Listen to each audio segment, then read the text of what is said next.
suivant, c'est celui-là. Pour celui-ci, nous allons faire uniquement cette forme aussi. Pour l'alentour, je ne crois pas que ce soit nécessaire, mais je vais faire l'évaluation. Il y a différentes façons de faire ça de façon procédurale, mais nous allons nous concentrer juste ici pour cette version-là. Donc, nous allons ouvrir notre Houdini, on cache ça, Géo, un line centré sur X avec le nombre de points que nous désirons et la longueur que nous désirons. Ensuite, nous allons faire un attribute noise vector et par défaut, il vient avec velocity. Et nous voulons faire les points. Et ensuite, si nous regardons, nous avons un déplacement sur X, Y, Z, comme cela est mentionné ici, mais tout ce qui nous intéresse, c'est Y. Donc, nous avons ça. Ensuite, nous voulons l'animation jouer en temps réel. Voilà ce que ça donne. Donc, nous allons faire, si nous regardons l'exemple, nous avons des petits points là.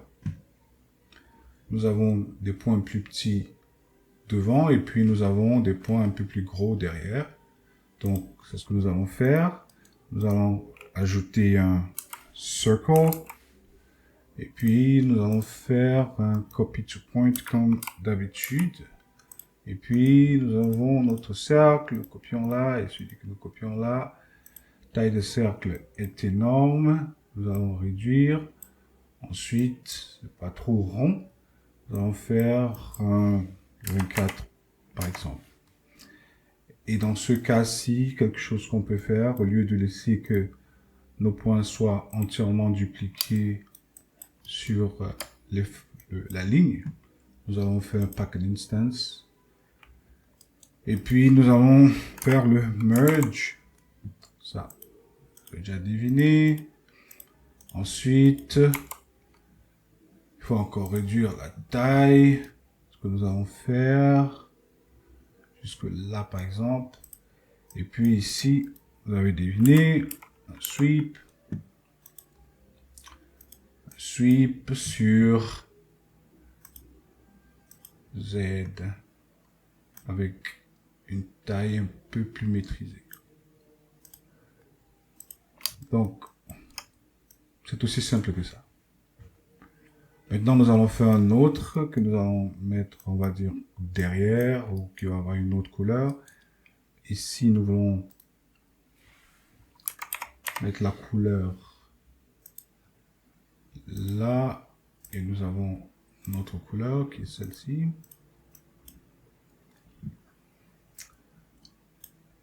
Pour que la couleur soit reprise, ce serait peut-être bien de mettre la couleur ici, par exemple, pour qu'elle soit automatiquement copiée sur le cercle. Maintenant, nous avons ça. Pour faire l'autre, c'est simple. Nous allons dupliquer ces trois éléments. Nous allons mettre là et celui-là aussi.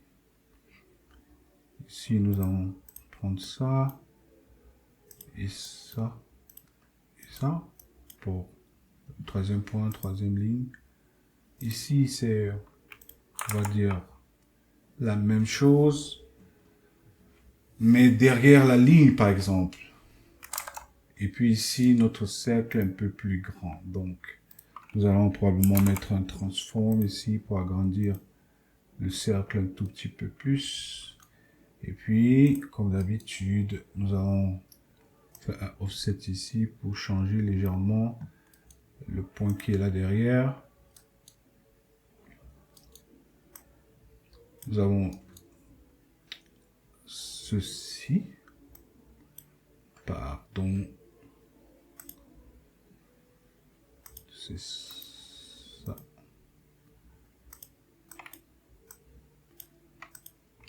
Voilà. Donc ici, nous avons deux points un peu plus gros.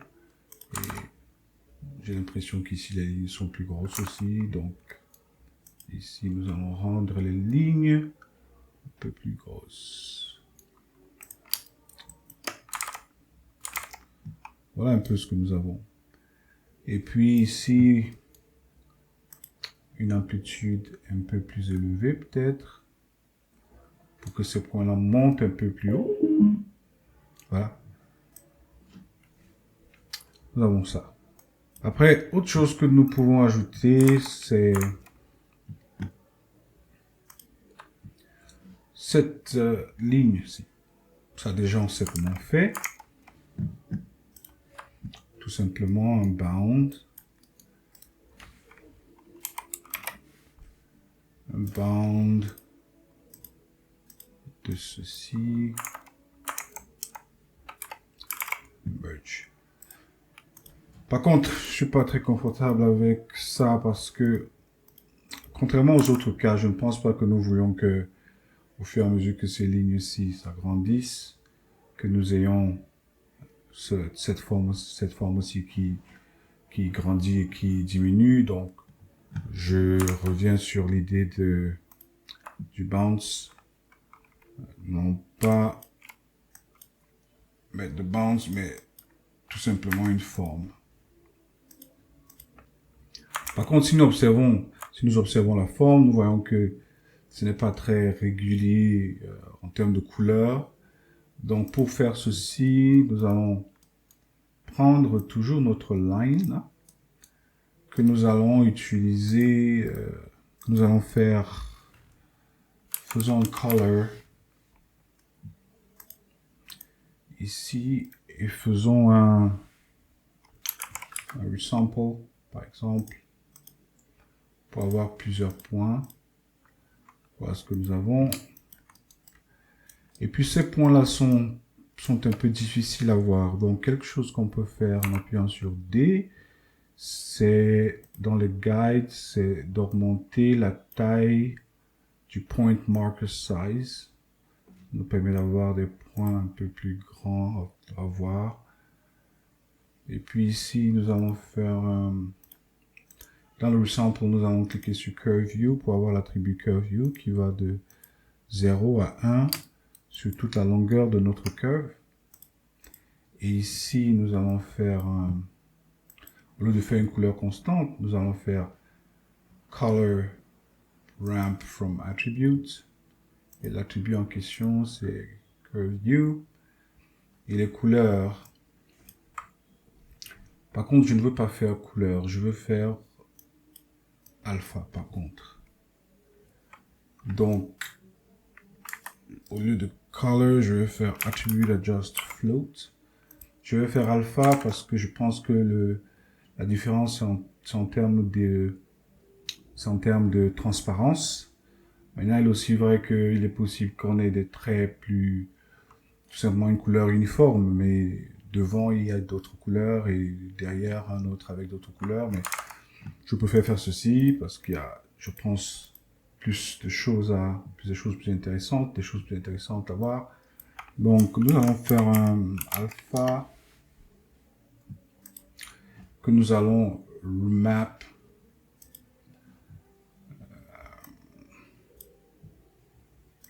Nous allons remap ça sur notre attribut curveView. Ce qui fait que nous allons avoir un alpha plus ou moins sur toute la longueur de notre ligne. Donc là, par exemple, si nous faisons une extrusion, polyextrude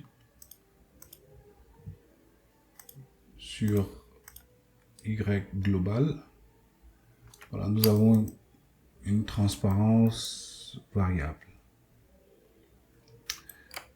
Et donc, si nous faisons la couleur dessus après, même couleur, peut-être bleu cette fois. Donc voilà ce que nous avons. Sachant que, voilà, nous pouvons venir là et modifier notre transparence. un tout petit peu. On va voir quelque chose comme ça.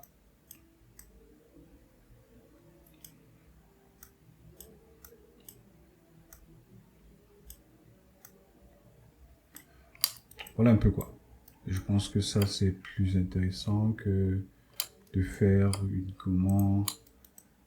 Et quand nous allons merge à ceci, bien sûr les autres éléments vont devenir complètement visibles.